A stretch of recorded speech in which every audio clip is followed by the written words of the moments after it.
The title of this talk is Working Psychotherapeutically with Children and Adolescents Who Resort to Violence. Introduction. Is there a difference between aggression and violence? Why does someone act violently? Are there developmental factors that set a person on the road to violence? Are there danger signs or triggers that we can be alert to? How can we work with youngsters who are violent? These are some of the questions that I want to address, and I shall end with 3 clinical examples. So, first section, is there a difference between aggression and violence? Basically, yes. Aggression is a natural part of life and a major source of energy. It is vital for progressive development, but without appropriate control and management, it can get out of hand and lead to violence. Without aggression, we would not be able to assert or protect ourselves or others, learn or work effectively, separate or develop autonomy. Like sexuality, aggression can be used constructively and progressively, or destructively and regressively. Its appropriateness in any specific situation depends on the manner of its expression and the developmental level of the individual. In situations of very real danger, violent aggression to protect the self or others may be entirely appropriate. On the other hand, such behaviours as sadism, contemptuous denigration, bullying and wanton destructiveness are largely regressive and arise from pathology, not health. The main difference between aggression and violence is that violence involves a physical attack on the body of another person when this is not an age-appropriate act. So, a toddler who physically attacks someone is being aggressive, not violent, because it's developmentally expectable for toddlers to express their anger and frustration in bodily ways. And a teenager who attacks someone with verbal abuse is also being aggressive, not violent. But if that adolescent were to resort to physical attack, then that would be an act of violence. So why does someone act violently? I want to suggest that violence is the most primitive and physical response to a perceived threat to the integrity of the psychological self. Although an act of violence may be unacceptable, it may also be understandable if we can see how and why the individual felt provoked. During psychotherapy, when we look into the internal world of the violent patient, we begin to understand that all kinds of overtures that to us would seem harmless or even friendly are deadly provocations for the patient. For example, an old woman who makes friends with a disturbed young person, invites him into her house and feeds him, but then is not available to him in the middle of the night when he is wandering the streets alone and depressed, may be perceived by the young person as someone who deliberately wants to tease him and then abandon him. Violence needs to be understood as an attempted solution to the overwhelming, unprocessed trauma of helplessness in the absence of a protective other. The feeling of being completely helpless and alone, without protection, brings about terror of annihilation. And if there is no protective internal function, violence is used as the only means of defense. Someone who has been able to internalize a protective function will have developed a permeable psychological membrane that allows for some flexible give and take in relation to helplessness, frustration and aggression. He will be able to tolerate some frustration and criticism, and will also be able to make use of his natural aggressiveness appropriately to assert and protect himself. But someone prone to violence lacks this adequately flexible internal protective membrane. Because of failures in his earliest nurturing, he has developed instead a rigid protective barrier, like an impenetrable fortress. This makes him feel omnipotent and invincible. But in fact, he is extremely vulnerable to the frustrations and anxieties of daily life. Being so rigidly fortified, he is constantly on guard, but actually unprepared for danger. He cannot register anxiety as a danger signal that would help him to make use of appropriate defences to deal with his helplessness, anger and frustration, because everything is potentially dangerous. Any threat which penetrates his rigid barrier will feel traumatic and trigger the most primitive defences of fight or flight. This formulation draws on the distinction between self-preservative as opposed to sadomasochistic violence. Someone who uses self-preservative violence feels his psychic survival is in extreme danger, and he has to destroy the source of the danger to save himself. It's the kind of feeling we would have if we were suddenly faced with a tiger in the jungle. We would be completely terrified for our lives, and if there was no way of escaping the tiger and running away, we would do our best to attack it, to try to make it go away. We certainly would not be interested in teasing the tiger or feel excitement about its suffering. We would only want to kill it to be sure that we are out of danger. Self-preservative violence erupts to destroy the person who threatens psychic annihilation of the self. Sadomasochistic violence is very different. It involves no wish to get rid of or kill the other person. Instead, there is a desperate need for the other, and a need to engage the person in a very particular kind of relationship where control and sadistic pleasure in suffering is central. The concept of the core complex, developed by Mervyn Glasser, the director of the Portman Clinic for many years, concerns very primitive anxieties experienced by both violent and perverse patients. The individual struggles to deal with the contrasting anxieties of being intruded upon, engulfed, overwhelmed and taken over by another on the one hand, and of being abandoned, completely lost and alone on the other. Both of these anxieties involve the same underlying primitive terror of annihilation. Annihilation because of being taken over by another and therefore losing oneself, or annihilation because of being abandoned and therefore feeling lost and disintegrated.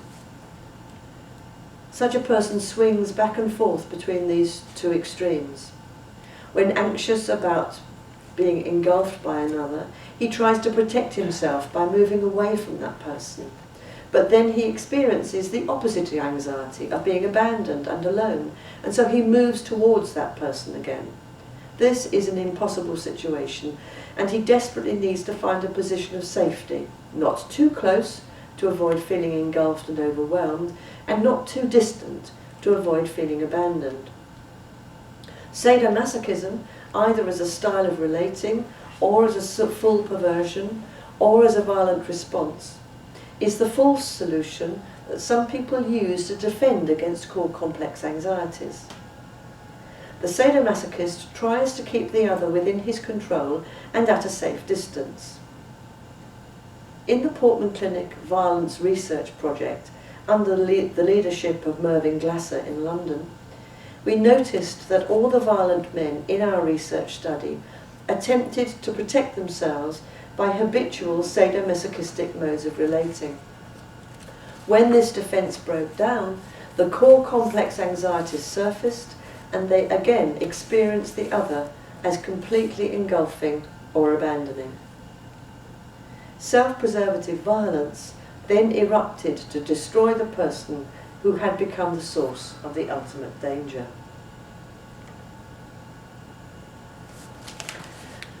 Are there developmental factors that set a young person on the road to violence?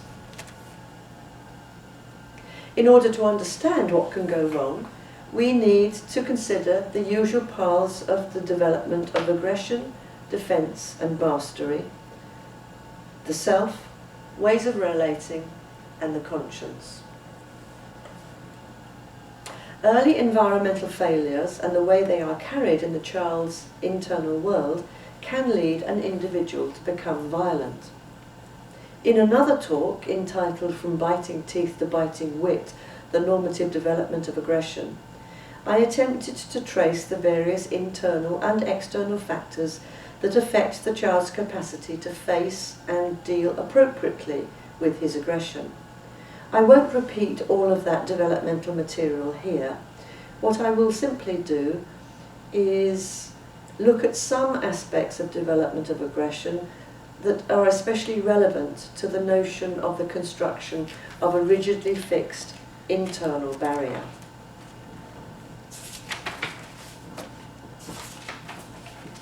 If a mother is able to act adequately as a protective shield against both internal and external dangers, keeping her baby safe until gradually he develops the resources to do this for himself, he will develop a sense of basic safety and trust and will form a secure attachment to her. He will begin to internalize her ways of looking after him and gradually become able to tolerate small amounts of anxiety and frustration as he learns that she will do something to make him feel better. Her empathy with him and her active attunement to his physical and emotional needs help him not only to feel loved, but also to develop a capacity to be attuned to his own internal states. Over time, he begins to recognize and tolerate his needs and differentiate between shades of feeling, so that not every internal state has the same urgency. A space opens up for thought and reflection. In order to become receptive to his internal states and to tolerate feeling needy, the child needs a good enough experience of dependence on a reliably protective mother. The prolonged absence of the mother's protective function leaves the baby with unmanageable amounts of anxiety and unable to develop internal adaptive resources. He will develop a false or precocious independence, something often seen in violent individuals who tend to act out their frustration and anxiety, unable to use their minds for self-reflection or containment of feelings. He will develop an insecure or disorganized attachment and have no reliable sense of being lovable. This lack of the mother's protective function can lead to the construction of a rigid internal barrier in the child instead of a flexible protective membrane. As the baby gets older and begins to develop a sense of agency, the good enough mother intuitively recognizes that he can tolerate more frustration as he begins to internalize her protective function. She gradually gives him more space to learn how to manage his own feelings and experiences without immediately managing them for him. Repeated experiences of small amounts of manageable frustration in the context of empathic mothering help the baby learn that he can survive feelings of helplessness without being overwhelmed. The way the parents relate with their frustrated, angry toddler is crucial. The question is how to contain the child's frustration calmly and control his aggression without increasing his fear and without abusing the child's sense of an active self. The toddler in a tantrum can feel overwhelmed and out of control and needs the continuous presence of the adult to help him regain an internal balance. Being angrily controlled or left alone in an aggressive and out of control state leaves the child with unmanageable panic and doesn't help him learn ways of containing his frustration and aggression. The parent's ability to treat the child with respect and enable him to feel a somebody whilst at the same time setting limits to his behaviour offers the child a model for internalisation. This helps him develop self-respect and accept limits, which in turn lays the foundation for being able to respect others who will not always do what he wants. In the absence of a good enough experience of no, future limits are experienced as the mere exercise of power, which the child will deal with by alternating between compliance and defiance, a dynamic characteristic of violent patience. Imagine the common sight of a mother struggling with a screaming, demanding child in the supermarket. If the mother cannot attend to him and lets him go on screaming, the child will feel more and more left alone with his unmanageable feelings. If she cannot think about his state and help him manage, she may hit him or give him a sweet to shut him up. By acting on the basis of her own needs, her child will not be able to integrate and master his omnipotence as well as his helplessness. Being given the sweet is gratifying, but it's a hollow gift, because the child is being given something only to be kept quiet, instead of containment and help to manage his frustration. If the mother hits the child, he feels punished, but he also gets some contact with the mother, albeit of a negatively exciting kind. These kinds of interactions, if they are repeated often enough, can set up a pattern for future relationships where aggression is sexualized. This sadomasochistic mode of relating, with its mixture of punishment, humiliation, control, and excited contact with the other, can become a fixed part of the child's personality. Instead of having a view of relating that's based on negotiation and give and take, the child learns that there are two opposing sides, the attacker and the attacked, the controller and the controlled. And his sense of identity will inevitably include both of these opposing sides. In order to escape from the position of being attacked, humiliated and controlled, he may identify with the aggressor and take on the attacking role. Some parental attitudes and behaviours promote violence in children. The most obvious one is violence towards the child or a violent relationship between the parents. And the most straightforward route to forming a violent temperament is through identification with a violent parent. But it's not the only one. A parent may not be physically violent towards the child, but may act on unconscious hatred in less obvious ways. The mother of a boy I will describe later frequently left her son unprotected from physical danger because of her unconscious death wishes towards him. At the other extreme, there are parents who are too fearful or guilty about their aggressive feelings. This can lead to a failure of authority and consequent lack of safety for the child. Some parents use the child inappropriately as a partner. This prolongs the child's sense of being special and interferes with his relinquishment of omnipotence and his capacity to separate effectively. A child needs to be allowed to experience and then be helped gradually to give up age-appropriate omnipotence and grandiosity in toddlerhood in order to learn to tolerate frustration and set his own limits on his behaviour and become a person capable of sharing and relating to others with concern and respect. The basis of the child's superego is formed in identification with the parent's styles of relating, with their standards and values, and with how he is treated by them. One aspect of the superego decides what is and is not acceptable, thus providing standards for behaviour. Another aspect specifies the conditions in which the person feels loved and appreciated, thus offering means of regulating self-esteem. It's a fallacy to think that violent children and adolescents do not have a conscience or a superego. What we discover in therapy is that they have a particularly harsh and primitive superego that offers little forgiveness, flexibility, or self-worth.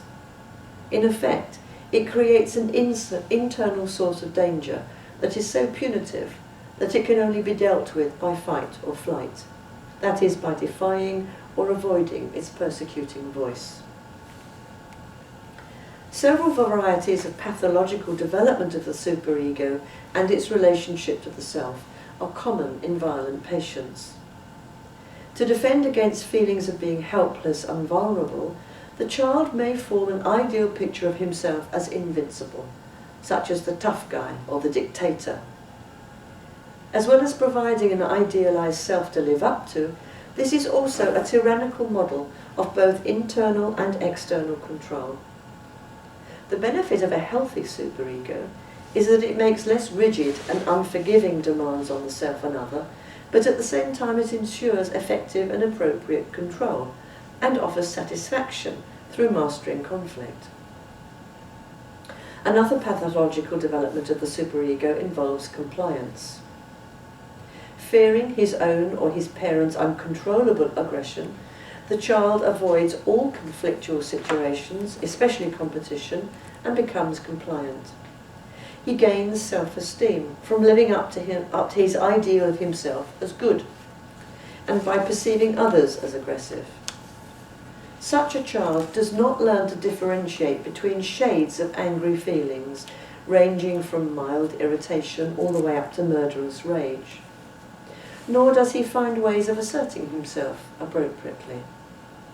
When faced with an extreme situation, his defensive compliance may well break down, and he will suddenly explode with violent fury.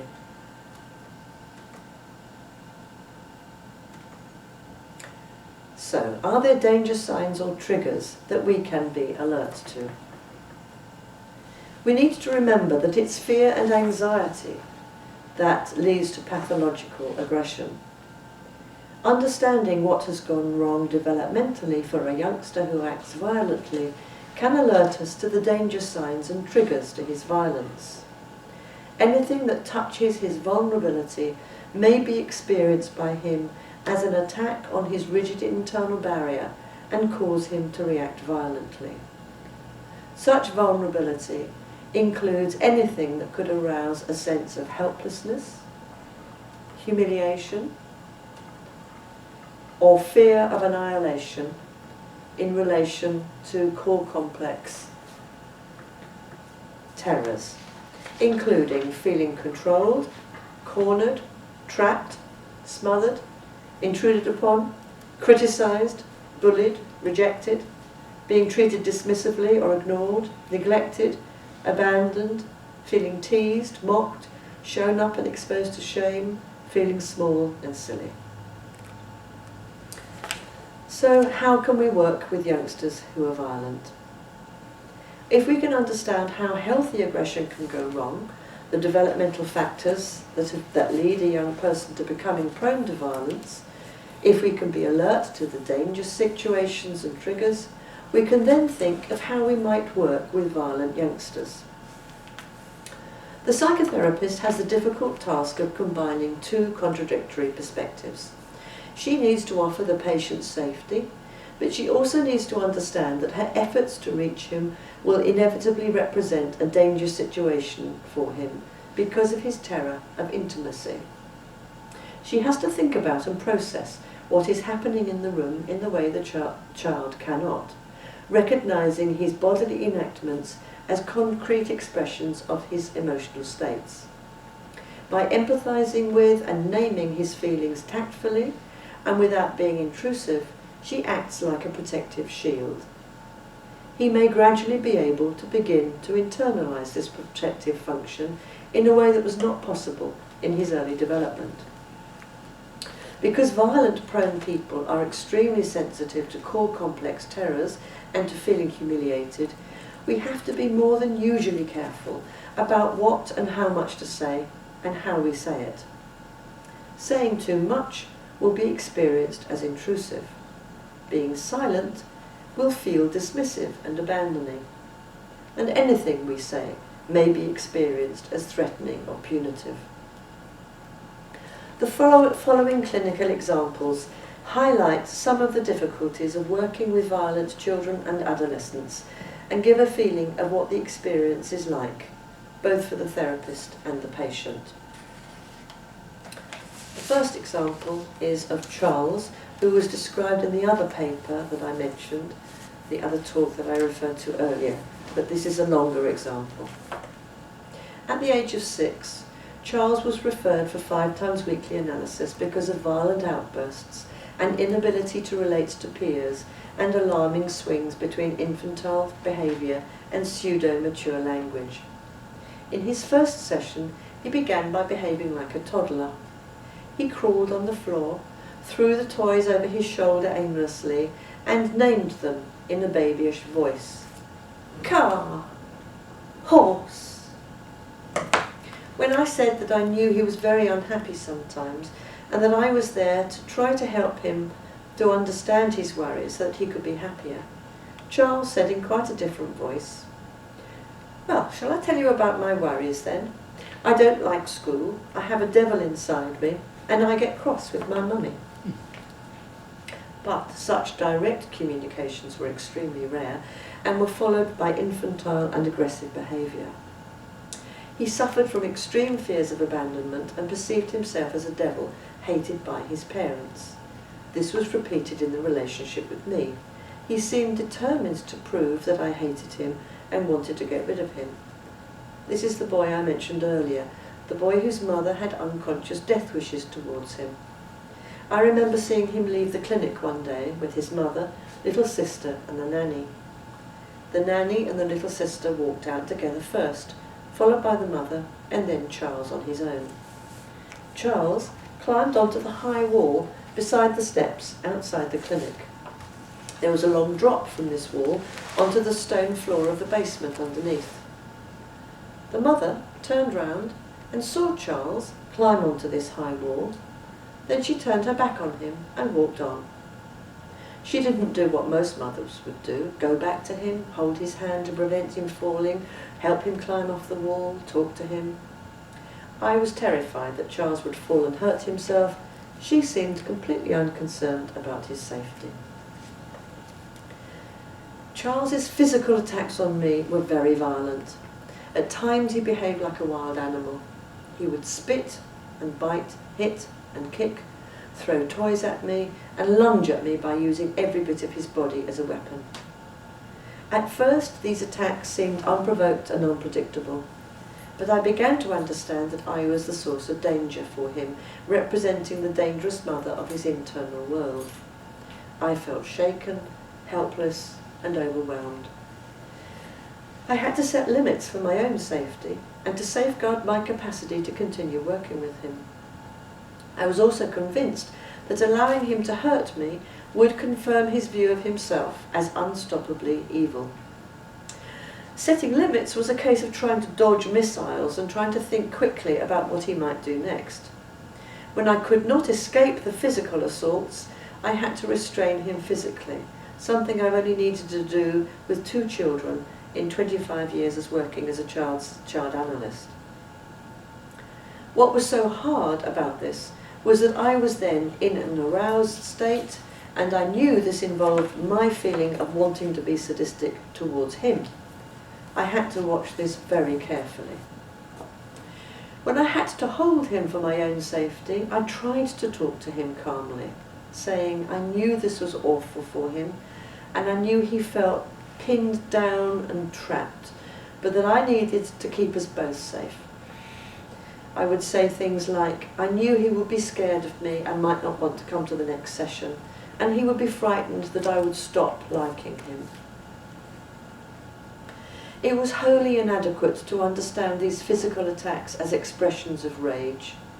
Rather, they were driven by his panic, enactments of his internal chaos and of feeling hated by his mother. He could only act because he could not process his emotional experiences in symbolic form, either through play or words. There was, however, a very primitive attempt to hold himself together by perceiving himself as a devil, in identification with his perception of his mother and hers of him.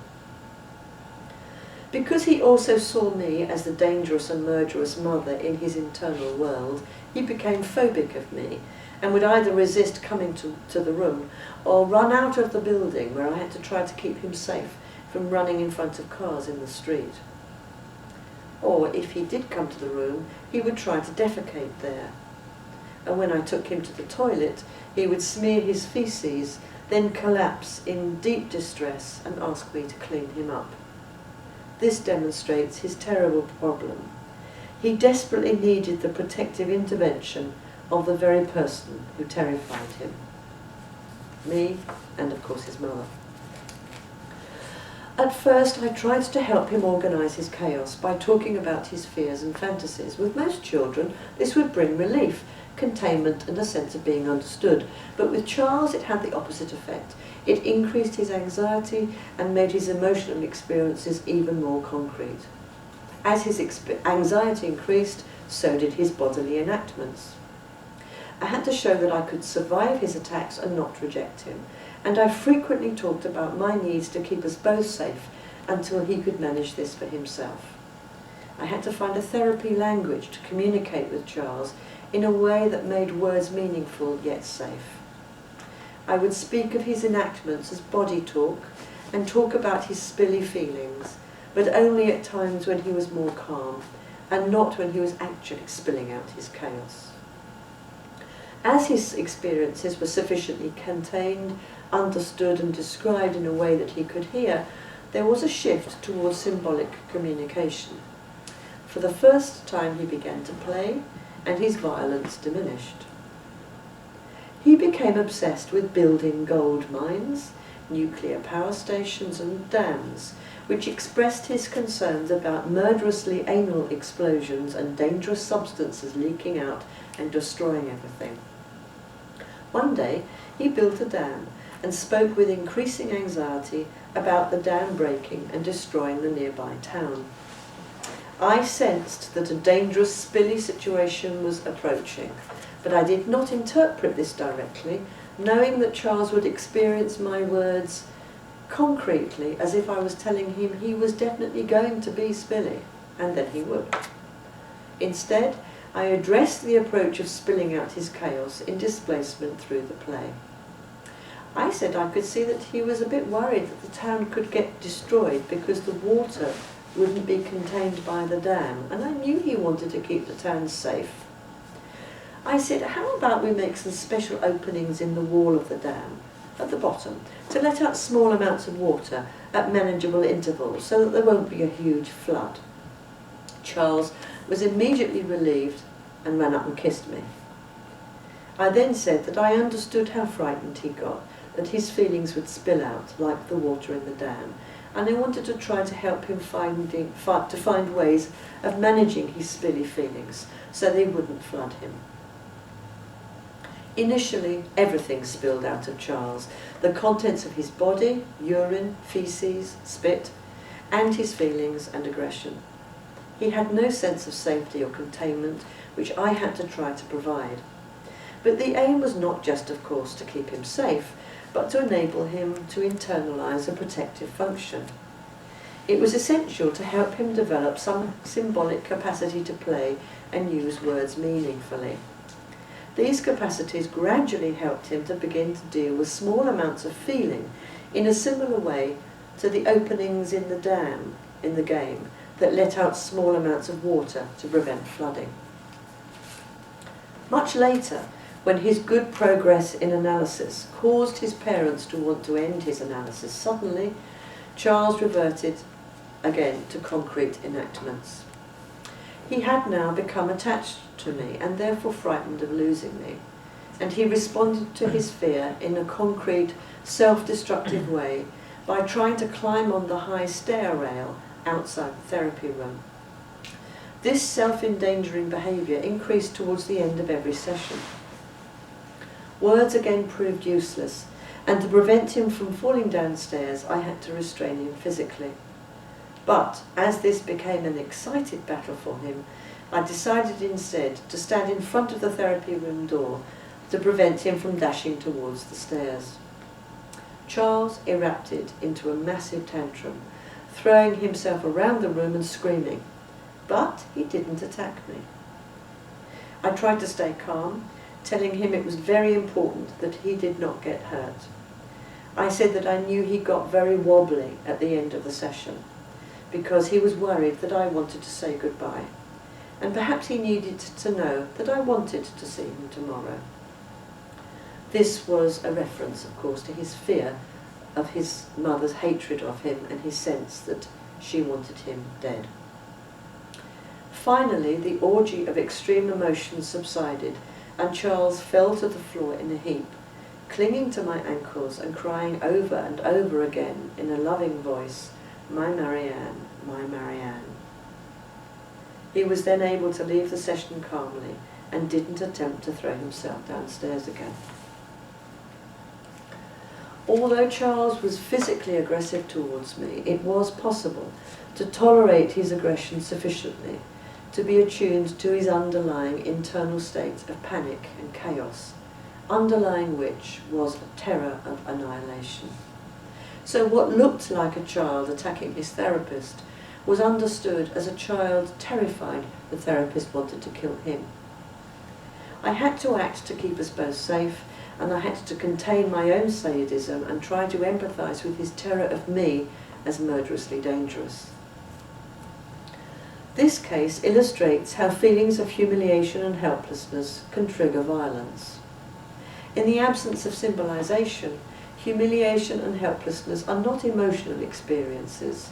They are more like body feelings of internal contents spilling out. I think the case also illustrates the desperate attempt to defend against the ultimate danger of annihilation with self-preservative violence. Work with a child as young as Charles provides an opportunity to understand the absolute life and death nature of the anxieties that trigger violence. It can be much harder to understand what's going on when we work with a violent adolescent, as the underlying helplessness may be less clear. The next clinical example perhaps demonstrates this. 17-year-old Tom had no compunctions about his violence. He gloried in it, and his whole sense of identity was shaped by violence. He was referred for once-weekly psychotherapy after attempting to rape a young woman who looked like the girl who had just dumped him for another boy. He planned to lie in wait for a suitable girl and then rape her at knife point. He got as far as holding the knife to her throat, but was unable to carry out the rape and demanded money from her instead. Next day, he returned to the same place, determined to carry out his plan fully this time. But the police had been told about the previous incident and were ready to pick him up. As a child, Tom was treated both dismissively and violently by both parents, and would run to his grandparents' house to escape being beaten. In therapy, he denied any hatred towards his parents and shrugged his shoulders as if his history had no effect on him. Later, it became clear that he had a strong sense of grievance that his younger brother had received the attention and care that Tom had been denied. Tom was bullied at primary school, but now loved getting into fights. He was planning to become a powerful political leader of a neo-Nazi organisation, and he had fiercely racist opinions. He terrorised Asian boys, whom he described as keeping themselves to themselves, taking our jobs, always getting their own way. They've even got their own shops. He felt morally justified in attacking them because he thought they were looked after and given everything they wanted. His earliest experiences of feeling unacknowledged and unprotected by his parents, especially his mother, were carried as an unprocessed trauma that could only be enacted. He had no wish to give up his violence towards boys, but he was anxious about his fantasies of violently raping a woman, fearing that he could enact these fantasies again and get punished. His fear, of course, was of punishment. He hoped that therapy would somehow get rid of the fantasies. It gradually became clear that his sexual fantasies were linked to feelings of murderous rage towards his mother, whom he experienced as humiliating and utterly rejecting. The rape fantasies stopped when he had his first sexual relationship, which began soon after therapy started. Significantly, this relationship was with an older woman who was in a position of authority over him. In fact, it was one of his school teachers. The experience of being in the room with Tom was very different from being with Charles. With Charles, everything was chaotic, but with Tom, I felt a constant, heavy emptiness that was very hard to tolerate. The sessions felt lifeless and as though they would never end. But something boiled dangerously underneath the surface. It was a bit like being at the edge of a volcano, where the bleak grey ash might make one forget the raging power that could erupt at any minute.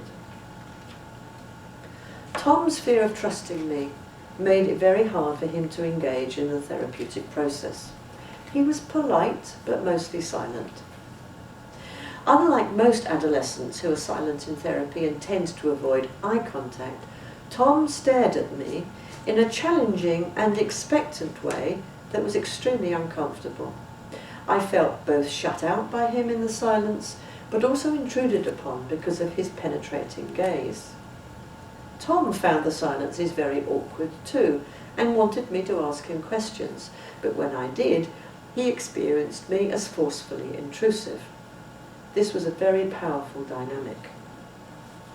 As I thought about it, I began to understand how he was trying to defend himself against very terrifying, core complex anxieties of abandonment and engulfment.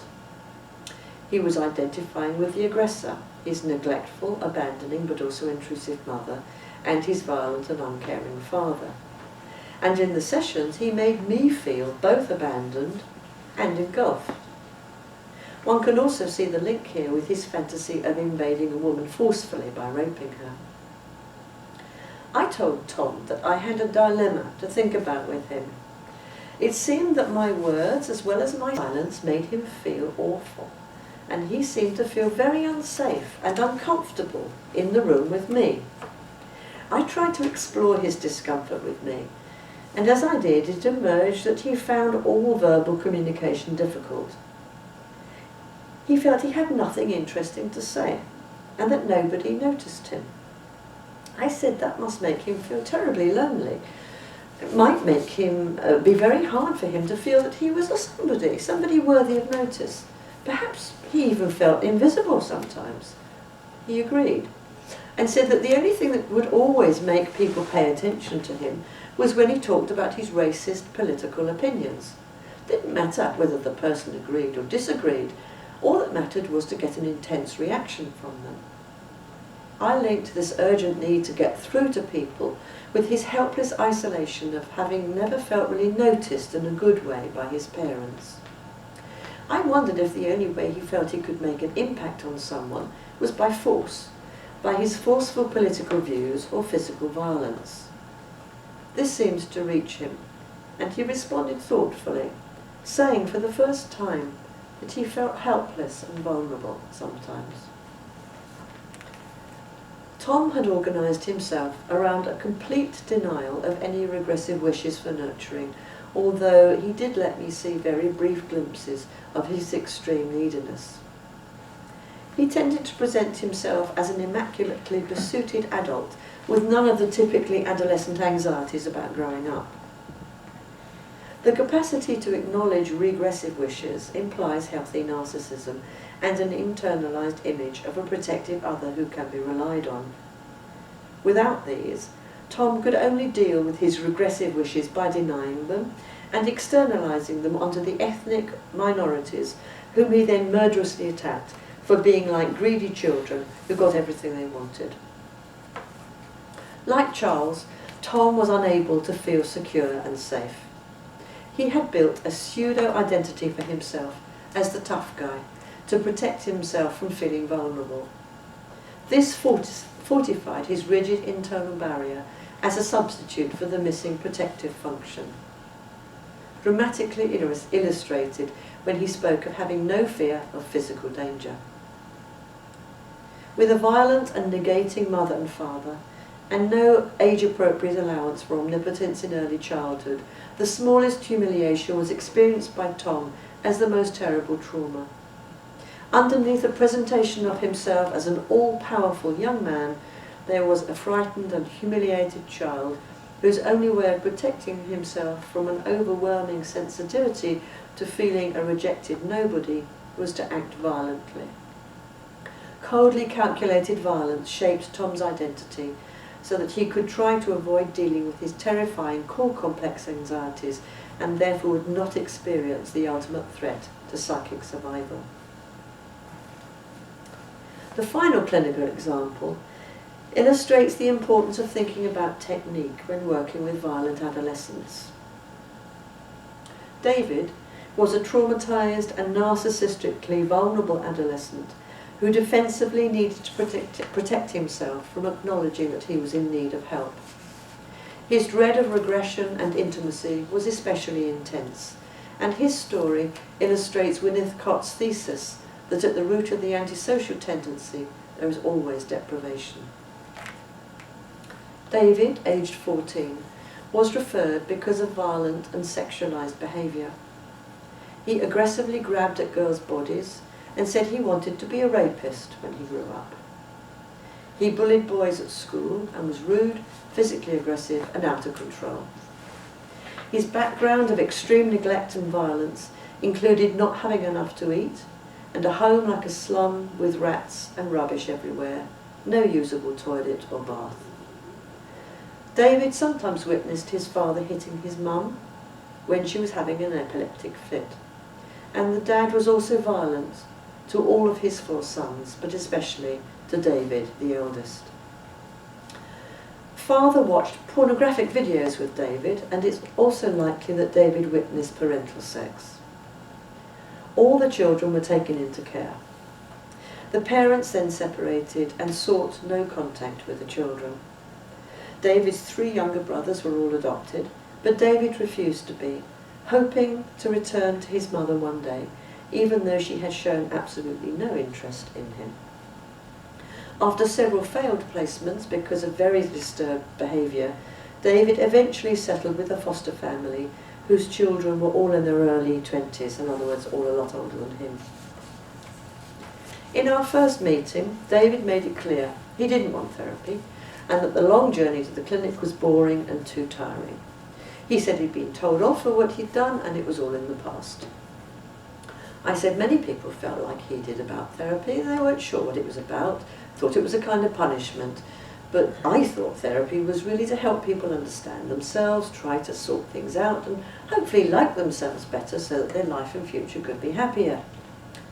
David remained hunched up in his chair looking very bored, so I suggested quite light-heartedly that maybe he thought I was talking a load of rubbish. He looked a bit surprised and said hesitantly, as if he wanted to be polite but also honest, that perhaps I was right. I was talking rubbish. When I asked how he felt about himself, he said, "Oh no, I'm quite happy now. I've got a job on a farm after school and at the weekends." He was still trying to convey that he needed no help, and I needed to find a way to help him with his defences against shame and his fear of facing his difficulties. So I showed enormous interest in his job and asked him to tell me about it. As if relieved that he could talk about things that he knew about and could do well, he started to speak very enthusiastically about the cows on the farm and how he milked and cared for them. I said I could see that he was very attached to the animals. He had a huge amount of skill in the way he treated them. He began to relax and seemed less wary of me. He then described a very fierce dog on the farm and said he was the only one that could approach it. I again showed great enthusiasm and said, "How on earth do you manage that? That's fantastic." The way he described how you should approach this strange, frightened animal indicated movingly how I should relate to him.